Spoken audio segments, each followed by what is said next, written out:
Mesdames et messieurs, bonjour. Je vous reviens encore aujourd'hui pour pouvoir un peu demander la libération du journaliste Haro Leka, qui a été arbitrairement enfermé par le président Brice Clotaire Oligui Nguema, hein, chef de l'État, chef des armées, chef suprême de la magistrature du Gabon.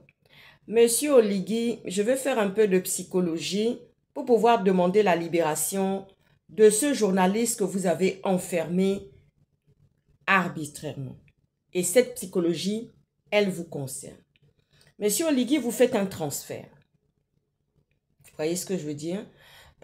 Tous les journalistes gabonais ne valent pas Monsieur Jonas Moulenda, à qui vous en avez tellement. Vous voyez ce que je veux dire? Oui. Tous les journalistes gabonais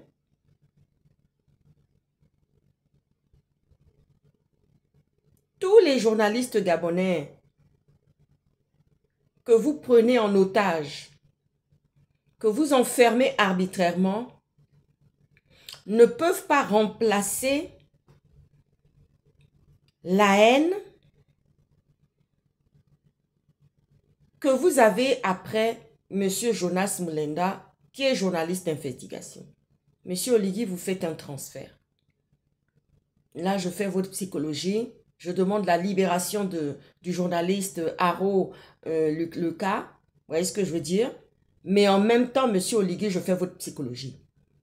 Parce que ça fait le deuxième journaliste que vous enfermez arbitrairement. Vous voyez ce que je veux dire, non? Oui, parce que ce journaliste que vous avez enfermé, qui en est le deuxième dans le pays, ce n'est pas quelqu'un qui a des propos revanchards, ce n'est pas quelqu'un qui a des propos agressifs, c'est quelqu'un qui est vraiment dans les clous du journalisme, monsieur Oligui. Vous voyez ce que je veux dire, non? Oui. Ce n'est pas quelqu'un qui est agressif, monsieur Oligui.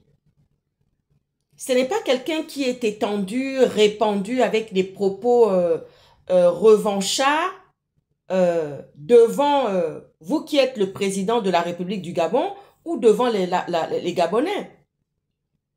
Vous voyez ce que je veux dire, non, monsieur Oligui? Vous êtes en train de faire un transfert. Ça, je l'avais compris. Depuis un moment, je me suis dit, mais quelle est la raison pour laquelle monsieur Oligui vient encore enfermer un journaliste qui revient de France, qui était en mission en Occident, en France notamment, où il y a la liberté d'expression, voyez-vous, et subitement il arrive à l'aéroport, on l'enferme. Comme ça, de but en blanc, on l'enferme. Parce qu'on veut marquer à la culotte tous les journalistes gabonais. Vous voyez ce que je veux dire, non, monsieur Oligui? Je sais que vous avez un deuxième problème, c'est le fantôme de Habib Ibalou qui vous poursuit. Ah oui, monsieur Oligui, vous avez de la culpabilité. Non seulement vous êtes un homme maladroit, vous êtes rempli de maladresse. Vous voyez ce que je veux dire, non? Parce que tous les actes que vous êtes en train de poser dans cette mandature, depuis la transition, encore que à la transition, vous avez passé la pommade, vous avez agi avec ruse pour obtenir la mandature que vous avez aujourd'hui de président, voyez-vous, monsieur Oligui. Mais dans le même temps, vous faites un transfert par rapport à monsieur Jonas Moulenda, c'est-à-dire que tous les journalistes en vue gabonais, vous voulez les éteindre au prix de monsieur Jonas Moulenda que vous n'arrivez pas à détruire. Là, je fais votre psychologie. Et monsieur Oligui, que vos services de renseignement viennent me donner raison. S'il vous plaît. Oui. Que vos services de renseignement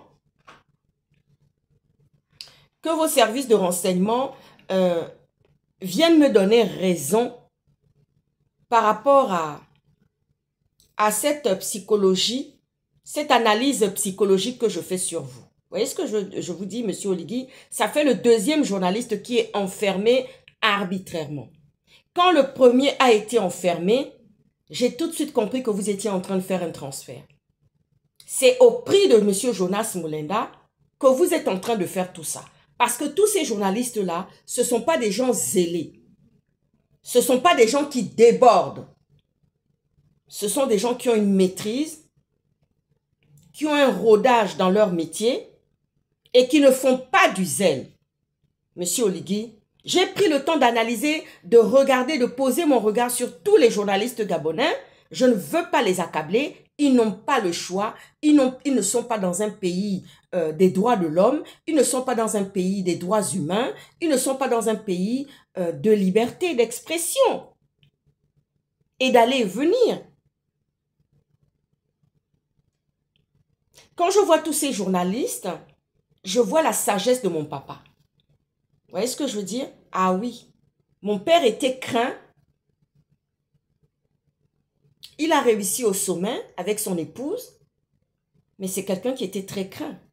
Omar Bongo craignait les journalistes qui étaient là, les éléphants qui étaient là, tous autant qu'ils sont, notamment Pierre Mauclair, qui est mon papa.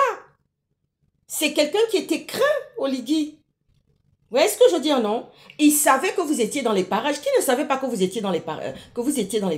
Qui ne savait pas que vous étiez un tueur? Qui ne savait pas que, monsieur Oligui, vous étiez prêt à tout, même dans le débordement, même ce que le président Omar Bongo ne vous demandait pas de faire, vous y alliez. Vous le faisiez en votre nom propre, monsieur Oligui. En votre nom propre. Vous le faisiez en votre nom propre. Parce que le président Omar Bongo n'a jamais cherché à assassiner un journaliste. Le feu président Omar Bongo savait, parce qu'il n'était pas bête. Vous voyez ce que je veux dire, non? Omar Bongo savait, mais il savait aussi que ces journalistes-là pouvaient le renverser. Parce que lui n'était pas un intellectuel.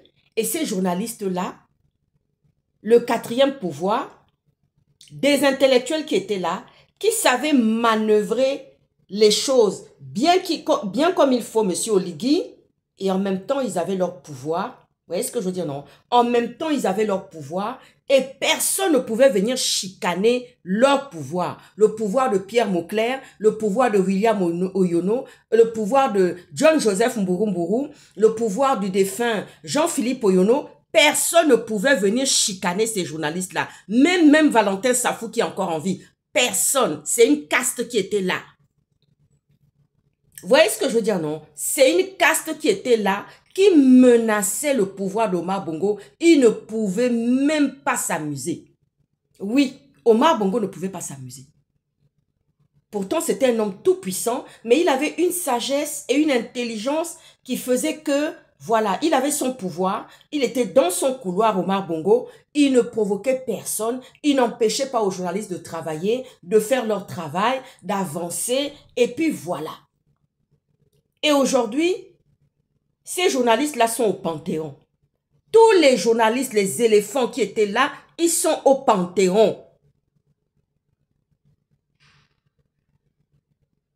Ils sont au Panthéon, monsieur Oligui, ainsi que monsieur Habibi Balou, que vous avez assassiné, monsieur Oligui. Oui, la question d'enfermer à tour de bras les journalistes comme ça, arbitrairement, sans qu'ils n'aient rien fait, sans qu'ils n'aient rien commis, vous voyez ce que je dis? Ce n'est pas des ventes en guerre, c'est parce que vous faites un transfert sur Jonas Moulenda. Parce que vous n'arrivez pas à mettre la main sur M. Jonas Moulenda, parce que la France ne vous cautionne pas la demande, ne vous accepte pas toutes les demandes que vous avez faites auprès des autorités françaises par rapport à M. Jonas Moulenda, journaliste d'investigation. Tout vous a été refusé concernant M. Moulenda. Vous voyez ce que je veux dire, non? Oui, et vous faites un transfert. Et d'un côté, il y a le fantôme, et j'en viens d'ailleurs, il y a le fantôme d'Habibi Balou qui vous hante, monsieur Oligui. Donc vous ne serez jamais bien avec les journalistes. Oui, le sang de Habibi Balou crie vengeance tous les jours. Ses enfants sont là, son épouse est là, sa famille est là. On vous regarde, on vous observe. Il vaut mieux observer quelqu'un que de parler. Oui. Il vaut mieux observer quelqu'un que de parler. Vous qui êtes un homme de renseignement, ça ne vous parle pas. Observez et écoutez. Observez et écoutez, Monsieur Oligui. La famille d'Habib Ibalou vous observe. Elle vous regarde.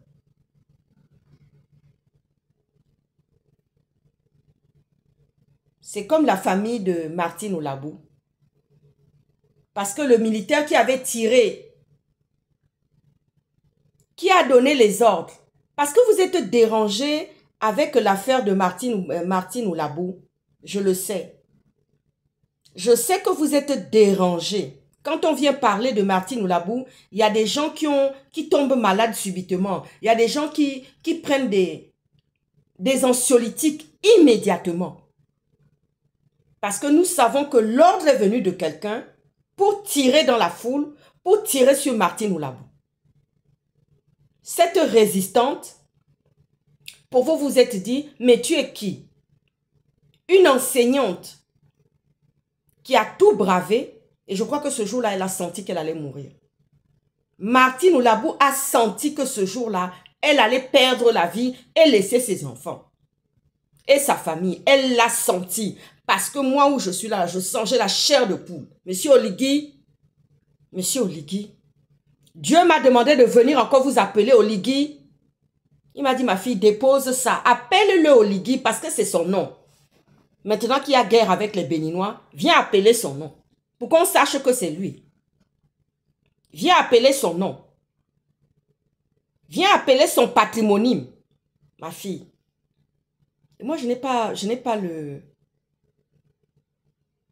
délit d'orgueil. Je n'ai pas ça. Ah oui, je n'ai pas le délit d'orgueil, monsieur Oligui. Je n'ai pas le délit d'orgueil. Comme vous l'avez, monsieur Oligui, vous avez des haines qui ne sont pas envers les journalistes, monsieur Oligui. Vous faites un transfert. Tous ces journalistes-là, les deux journalistes, parce que ça en fait le deuxième, qui est enfermé arbitrairement. Vous voyez ce que je veux dire? Tout ça parce que vous faites un transfert et c'est un signal en direction de Paris. Je fais ce que je veux. Je mets qui je veux en prison. Je peux ramasser toute la communauté française puisqu'il y a déjà Amédi Valentin et Jaffray qui sont déjà là-bas. Je fais ce que je veux. Je viole tous les droits humains inimaginables et pas possibles. Je m'en fous. Je n'applique pas les conventions des droits de l'homme que nous avons signées. Ça, je m'en tape. J'envoie ça aux orties. C'est ça que vous vous dites, monsieur Oligui.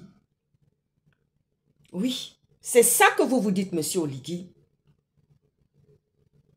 Ah oui, c'est ça que vous vous dites. Vous faites un transfert. Non seulement vous faites un transfert par rapport à Jonas Moulenda, journaliste d'investigation, écrivain, président d'un parti politique,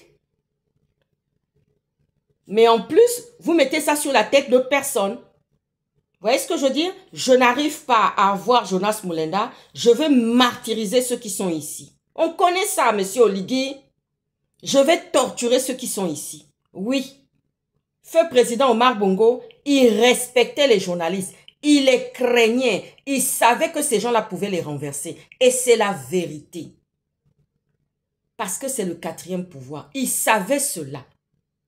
Le feu président Omar Bongo n'avait pas fait les grandes universités avec les doctorats. Mais il était sage. Il savait que ces éléphants-là pouvaient le renverser. Vous voyez ce que je dis là, monsieur Oligui? Ah oui. Non seulement vous avez la maladresse, vous êtes un homme maladroit, vous êtes méchant, vous êtes tortueux, à vos heures. À vos heures, monsieur Oligui, quand vous en avez décidé, c'est comme un caprice.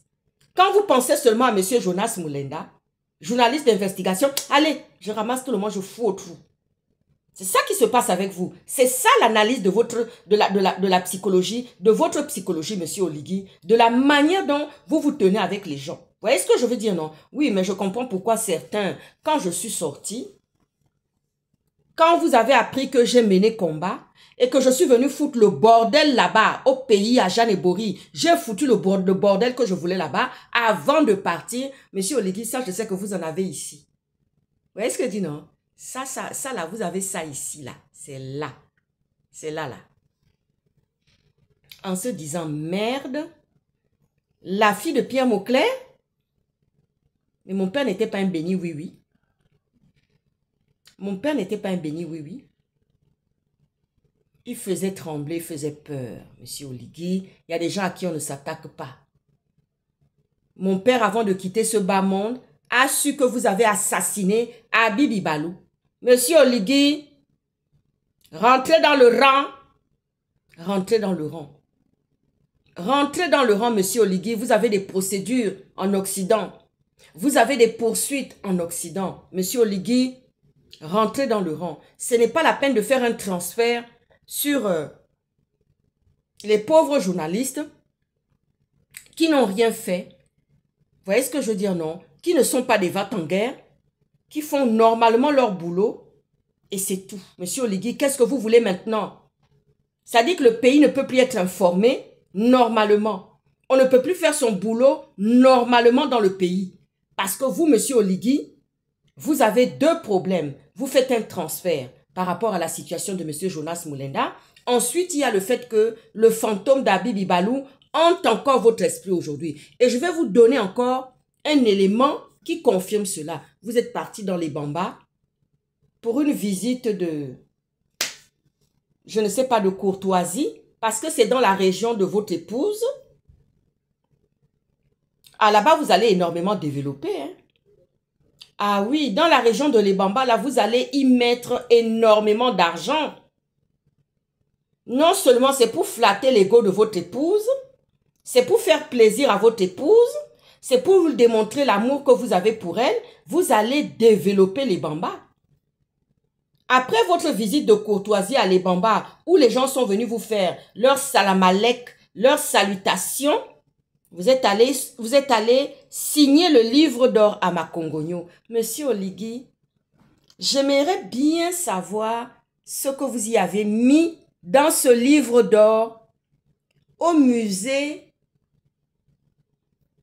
des journalistes qui ont perdu la vie à Makongogno. J'aimerais bien savoir ce que vous avez mis dans... Ah, ça j'en dors pas la nuit. J'en dors pas la nuit de ça. J'aimerais bien savoir, monsieur Oligui. Monsieur Oligui, j'aimerais bien savoir. J'aimerais bien savoir ce que vous y avez mis à l'intérieur de ce livre d'or concernant ces journalistes-là que vous êtes allés signer le livre d'or, qui ont perdu la vie dans l'exercice de leurs fonctions. Ils sont gravés dans ma mémoire parce que non seulement ce que j'ai vécu, comment j'ai souffert, comment j'ai pleuré, le journaliste Jean-Philippe Oyono, parce que sa femme était mon professeur et que je ne l'ai plus jamais revu. J'ai toujours de la tristesse par rapport à ce crash de Makongogno. Je ne sais même pas qui c'est qui a téléguidé ça, monsieur Oligui. Parce que c'est un assassinat, je suis désolée. Ces journalistes ne sont pas allés tomber comme ça. La personne qui avait saccagé l'engin, l'hélico dans lequel ils étaient, on ne sait pas qui a saccagé ça. Je sais que c'est un assassinat. Alors, monsieur Oligui, vous êtes allé signer le livre d'or. Vous avez profité, c'est-à-dire que votre ruse, vous êtes toujours là comme un serpent. Avec votre ruse, vous êtes allé signer. Monsieur Oligui, on ne sait pas comment faire. Bon, moi, je ne dis pas que je ne sais pas comment faire avec vous. Quand ça ne va pas, quand c'est bien, je viendrai vous dire que c'est bien. Mais quand c'est mauvais, je viendrai souffler le chaud. Oui. Je viendrai souffler le chaud. Monsieur Oligui, veuillez libérer le journaliste Haro. Veuillez libérer ce journaliste qui n'a rien fait. Vous êtes allé signer le livre d'or à Makongogno, au musée des journalistes qui ont perdu la vie dans l'exercice de leurs fonctions. Moi, j'aimerais bien voir ce que vous avez pu marquer dedans. Monsieur Oligui, j'aimerais voir votre calligraphie, vos écrits, dans ce livre d'or. Monsieur Oligui, j'attends la libération du journaliste Haro le plus rapidement possible. Et on ne pourrait jamais cautionner cela. quel que soit le transfert que vous faites par rapport à M. Jonas Moulenda. Voyez-vous, je ferme la parenthèse, j'en viens à un autre sujet. Monsieur Oligui, vous avez mis une interdiction aux Camerounais de faire de la politique dans notre pays. Je vous l'accorde. Chacun fait sa tambouille chez soi et les vaches sont bien gardées. C'est un proverbe bordelais. Chacun fait sa tambouille. Ça veut dire chacun fait sa cuisine chez lui et les vaches sont bien gardées. Voyez-vous, mon père, avant de mourir, il savait que j'étais femme du renseignement. Et il me disait, tu sais que la politique extérieure dans les autres pays, oui, je dis ça, je le sais. Je ne me suis jamais mêlée de la politique d'un pays, même pas du Cameroun ici. Donc moi, je ne peux pas tolérer que les Camerounais viennent faire de la politique dans notre pays. Et monsieur Oligui, je sais pourquoi vous êtes venu mettre l'interdiction de ne pas faire de la politique dans votre pays. Parce que vous avez une culpabilité. C'est l'affaire de Ramon Kota, l'activiste Ramon Kota, qui est Steve Akam.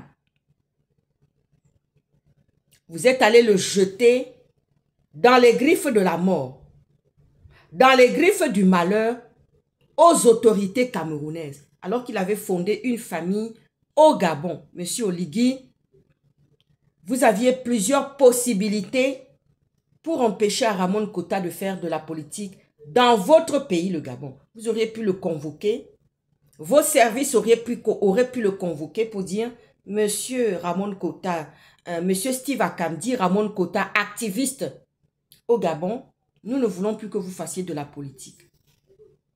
Et Ramon Kota allait arrêter. Ah oui, monsieur Oligui, mais vous avez choisi de le jeter comme ça dans les mains de la mort, de la destruction des autorités camerounaises. Et on connaît la férocité et la méchanceté des autorités camerounaises. Monsieur Oligui, chacun fait sa politique chez soi. Chacun fait sa politique chez soi. Les vaches sont bien gardées.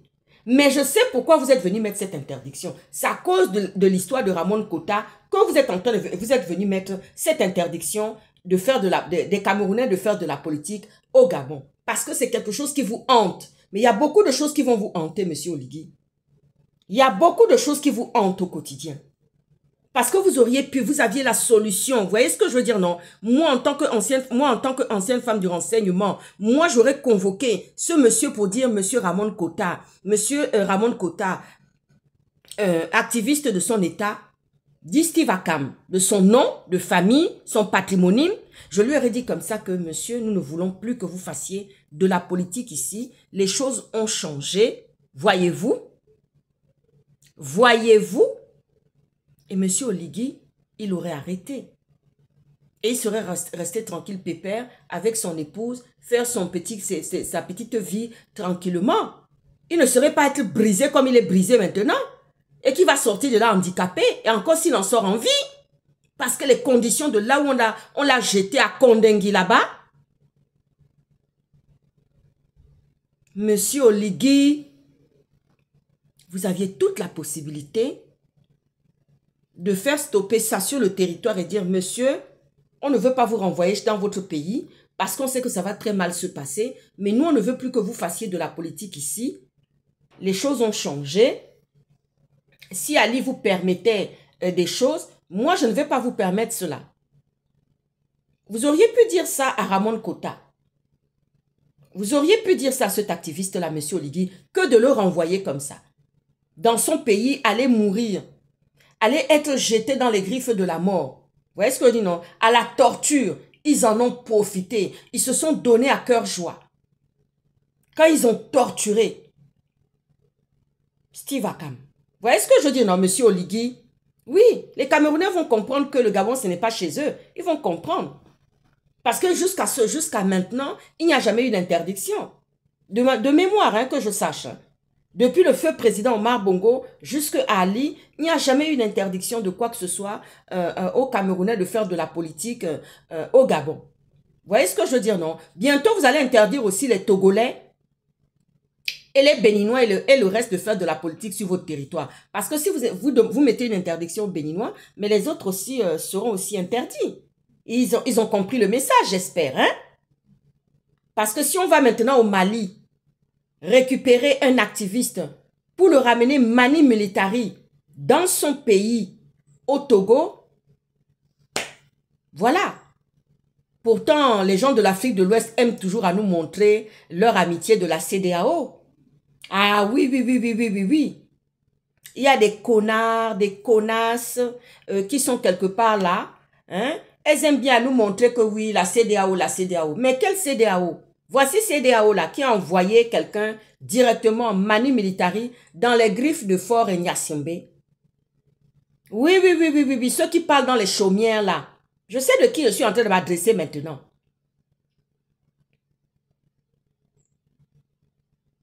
Monsieur Oligui, veuillez libérer le journaliste Haro. Veuillez le libérer, je vous prie. Monsieur Oligui, il est l'heure de marcher droit. Vous avez voulu, par la force de la ruse, devenir président. Vous l'êtes maintenant. Alors, monsieur Oligui, dépêchez-vous de vraiment libérer ce journaliste. Vous voyez ce que je veux dire, non? Parce que de toutes les façons, vous envoyez que des mauvais signaux à Emmanuel Macron et tout le reste. Emmanuel Macron arrive au Gabon. Il arrive au Gabon pour venir consolider encore la relation franco-gabonaise. Le président Emmanuel Macron arrive au Gabon, c'est pour consolider encore la relation franco-gabonaise. Vous voyez ce que je veux dire, non? Vous n'allez pas faire les manières, monsieur Oligui, vous allez signer bien comme il faut tous les contrats et vous allez vous soumettre. Vous voyez ce que je veux dire, non? Veuillez libérer le journaliste Haro, monsieur Oligui. Je sais que vous ne supportez pas parce que vos femmes, elles sont soumises. Oui, monsieur Oligui, vos épouses, elles sont soumises.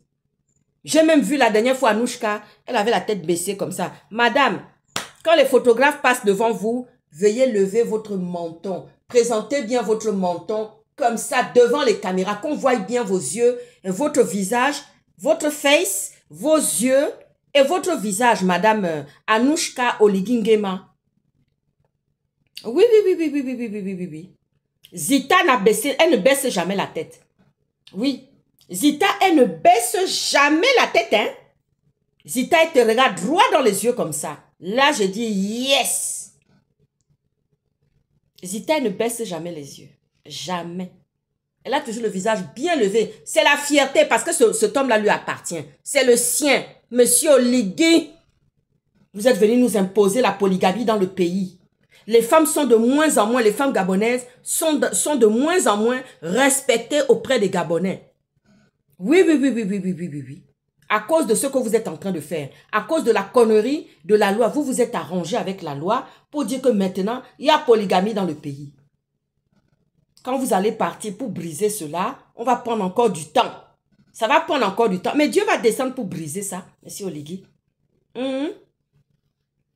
Dieu va descendre pour briser la polygamie que vous avez instituée dans le pays là. Dieu va descendre pour ça. Vous voyez ce que je dis, non? Omar Bongo, il n'avait qu'une seule femme. C'était Edith Lucie Sassou Bongo. Il avait plein de maîtresses au dehors. Mais la seule attitrée là, qui avait la bague au doigt là, qui était fière, jolie là, et qui porte, dont je porte le prénom là. Hein, monsieur Oligui?